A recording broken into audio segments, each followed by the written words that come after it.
Suge Knight and Diddy beef explained. Suge Knight and Diddy are two of the most influential figures in the history of hip-hop.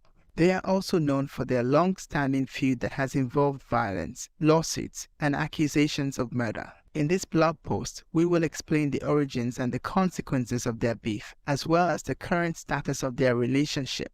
The origins of the beef. The beef between Suge Knight and Diddy started in the early 1990s, when both of them were rising stars in the music industry. Suge Knight was the co-founder and CEO of Death Row Records, a label that signed some of the most popular West Coast rappers, such as Dr. Dre, Snoop Dogg, and Tupac Shakur. Diddy was the founder and CEO of Bad Boy Records, a label that signed some of the most popular East Coast rappers, such as the Notorious Big, Bass, and Lil' Kim. The rivalry between the two labels was fueled by the media, who often portrayed them as representing opposite sides of the so-called East Coast-West Coast hip-hop war. The tension escalated when Suge Knight publicly dissed Diddy at the 1995 Source Awards, where he said, "Any artist out there who want to be an artist and stay a star, and don't have to worry about the executive producer trying to be all in the videos, all on the records, dancing. Come to Death Row." The feud turned violent when Tupac Shakur was shot and killed in Las Vegas on September 7, 1996, after attending a Mike Tyson fight with Suge Knight. Tupac had been involved in a scuffle with a member of the Crips gang earlier that night, who was allegedly hired by Diddy to kill him. Suge Knight was also wounded in the shooting, but survived. 6 months later, on March 9, 1997, the Notorious Big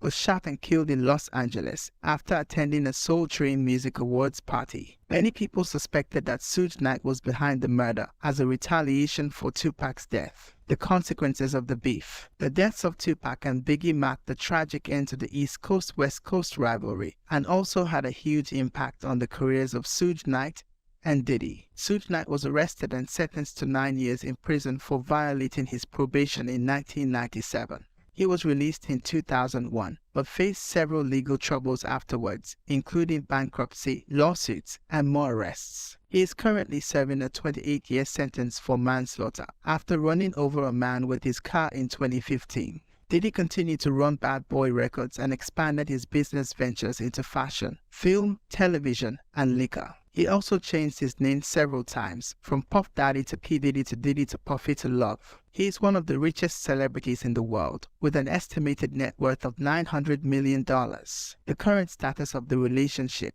Despite their history of animosity, Suge Knight and Diddy have reportedly reconciled in recent years. In 2014, Suge Knight said in an interview that he had no hard feelings towards Diddy and that he respected him as a businessman.